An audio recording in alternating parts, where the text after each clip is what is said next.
Hello students and welcome back to my channel science with Anjali. आज जो हम topic देखेंगे वो है फीमेल जेनिटल पार्ट और फीमेल रिप्रोडक्टिव पार्ट। इसका मतलब ये होता है, जनरली जो आपके 10th का एग्ज़ाम होता है उसमें फीमेल रिप्रोडक्टिव पार्ट का लेबलिंग करने के लिए ज़्यादातर पूछा जाता है। तो आपको पता होना चाहिए कि फीमेल रिप्रोडक्टिव पार्ट होता कैसे है या उसको बनाया कैसे जाता है और उसकी क्या क्या उसके नेमिंग्स हैं। ओके, तो चलिए आज हम अच्छे से देखेंगे विद डायग्रामेटिक फॉर्म में। हमेशा कभी भी अगर आप रिप्रोडक्टिव पार्ट बनाते हैं तो हमेशा उसके सेंटर पार्ट से बनाएंगे। ओके, चलिए डायग्राम बनाना स्टार्ट करते हैं। सबसे पहले हम एक वी शेप ऐसे बनाएंगे, ये देखिए इस तरीके से। तो इससे हमको अंदाज़ा हो जाएगा कि हमको बेसिकली अपना फीमेल रिप्रोडक्टिव का साइज़ कितना रखना है। कभी कभी ऐसा हो जाता है कि नीचे का अच्छा बन जाता है और ऊपर के साइज़ में क्या होता है, प्रॉब्लम आने लग जाती है। ओके,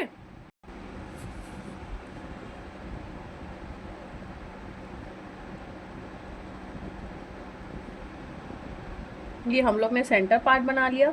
ठीक है, अब इसके सेंटर पार्ट को हमको फिर से कवर करना होता है। ओके, ये देखिए ये हमने कवर किया और सेम इसी तरीके पार्ट को हम यहाँ से भी थोड़ा सा कवर कर देंगे। ओके, और ये जो नीचे का हिस्सा है इसको हम थोड़ा सा ज़्यादा निकालेंगे। ओके, उसके बाद अब यहाँ से आप ये कैसे 2 लाइन निकाल दीजिएगा। ठीक है, इसको हम बाद में बनाएंगे। अब सबसे पहले अब हम फोकस करेंगे अपर पार्ट को। देखिए, आप अगर कोई भी डायग्राम बनाते हैं तो आपको उस डायग्राम का बेसिक पता होना चाहिए। जैसे मुझे इस डायग्राम का पता है, फीमेल रिप्रोडक्टिव पार्ट का सबसे जो मेन इंपॉर्टेंट बेसिक होता है वो होता है ये सेंटर वाला। ओके, उसके बाद आप आजू बाजू और नीचे के पार्ट को बनाएंगे। ओके, अब हम इसके अपर पार्ट को बना लेते हैं। तो हमारा अपर पार्ट यहाँ से कैसे इतने हिस्से में ये इसकी कवरिंग हो गई। ओके, अब हम इसके साइड के लिए जो इसका साइड है वो हम यहाँ से निकालेंगे। ये देखिए ये ऐसे इसको हम अटैच कर दिए। ओके, एंड ये मैंने हल्का सा ऐसे निकाला। ओके, आप यहाँ पे इसका स्पेस छोड़ देंगे। इन द सेम वे हम साइड वाले एरिया को भी करेंगे। ये ऐसे उसको थोड़ा सा डार्क करके ये मैंने ऐसे हल्का सा निकाल दिया। तो ये मेरा सेंटर के अपर पार्ट का और डायग्राम बन गया। ओके, अब हमको बनाना है इसके साइड वाले पार्ट को। साइड वाले पार्ट में जिसमें हमारा ओवरी प्रेजेंट रहता है और फेलोपियन ट्यूब रहता है। ओके, तो फेलोपियन ट्यूब हमारा परफेक्शन से ना नहीं बन पाता है मैक्सिमम टाइम। तो सबसे पहले ना आप ओवरी बना लो। ओके, ओवरी हमारी यहाँ पे रहती है, ये देखो इससे निकाल के इस तरह से आप यहाँ से निकालेंगे।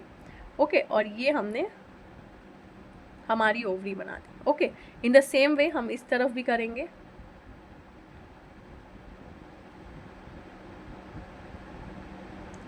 ये हमारी ओवरी रेडी हो गई दोनों साइड की।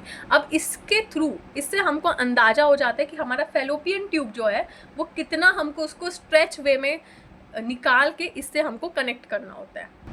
ये देखिए जैसे मैंने एक तरफ का बना लिया है fallopian tube, in the same वे मैं आपको इस तरफ का भी फेलोपियन ट्यूब बना के दिखा देती हूँ। ये देखो यहाँ से हमने निकाला ये ऐसे। ठीक है, एंड ये मैंने इसको ऐसे ले जाके अटैच कर दिया। ओके, ऐसे ये ऑलरेडी मेरा अटैच है एंड यहाँ से आप ऐसे ले जाके ये ऐसे करके घुमा दोगे एंड इसको हम लाइनिंग दे देंगे। तो मेरा ये दोनों फेलोपियन ट्यूब ओवरी से कनेक्ट हो गया। ओके, देखिए कितना परफेक्शन से हुआ है। और अगर आपको लगता है तो आप इसको थोड़ा सा और यहाँ से घुमा सकते हैं, वैसे नहीं तो नो नीडेड, ज़रूरत नहीं है। ओके, यहाँ से हमको पता है कि यहाँ से हमको कितना स्ट्रेच करना है फेलोपियन ट्यूब को। ओके, अब आते हैं नीचे पार्ट की बारी। ओके, जिसमें हमारा इसको तो हम यूट्रस बोलते हैं, जिसमें हमारा सर्विक्स और वेगिना प्रेजेंट होता है या वेजाइना। ओके, आप जैसे भी जो भी आप प्रोनाउंस कर सकते हैं, वेजाइना बोलिए या वेगिना बोलिए। ठीक है, दोनों ही मतलब सेम होता है। ओके, तो सबसे पहली बात हम नीचे के पार्ट को बनाएंगे। तो नीचे के पार्ट को बनाने के लिए जैसे कि मेरा ये एक पार्ट ऑलरेडी इधर से आया हुआ है। ठीक है, इसको आप ऐसे हल्का सा ट्विस्ट करके आप इसे नीचे ले जाके ऐसे हल्का सा मोड़ दीजिए। ठीक है, ये हमारा वेगिना होता है क्योंकि। ओके, एंड इसको भी सेम मैंने हल्का सा ऐसे मोड़ा एंड ये मैंने उसको ऐसे ले जाके इस तरह से ट्विस्ट कर दिया। ओके, अब ये जो मैंने ऑलरेडी निकाल के रखा हुआ है इसको हम यहाँ से ऐसे ट्विस्ट करेंगे। इतने हिस्से को भी मैं यहाँ से थोड़ा सा ट्विस्ट कर दूँ। यहाँ से हम इसमें इस तरह से थोड़ा सा डिज़ाइन दे के हम इसको यहाँ मोड़ लेंगे एंड इन द सेम वे इसके भी हिस्स पार्ट को डिज़ाइन दे के हम उसको यहाँ से इस तरह से मोड़ लेंगे। ओके, तो देख सकते हैं आप कि मेरा female reproductive part almost ready हो चुका है, ऑलमोस्ट रेडी हो गया है, क्योंकि अब इसमें लेबलिंग बची हुई है, लेकिन लेबलिंग से पहले इसमें थोड़ा सा कलरिंग कर लेते हैं। तो हमने अपने फीमेल रिप्रोडक्टिव पार्ट को थोड़ा सा कलरिंग कर लिया है ताकि वो थोड़ा सा अट्रैक्टिव दिखे।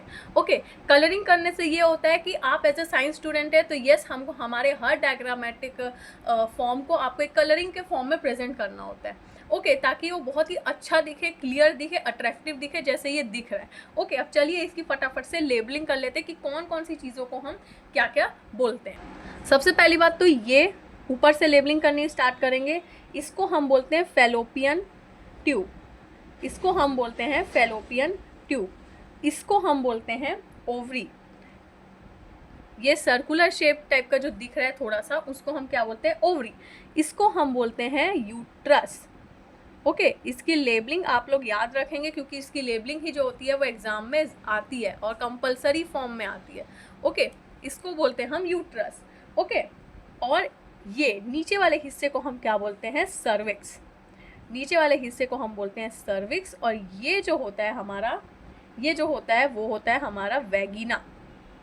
ओके, तो ये हमारा फीमेल रिप्रोडक्टिव पार्ट। ओके, और कौन कौन से पार्ट को हम क्या क्या बोलते हैं विद डायग्रामेटिक फॉर्म मैंने आपको बता दिया है। तो आई होप आपको ये अच्छे से समझ में आएगा। So please do like, share, comment and subscribe to my channel and wait for the next video.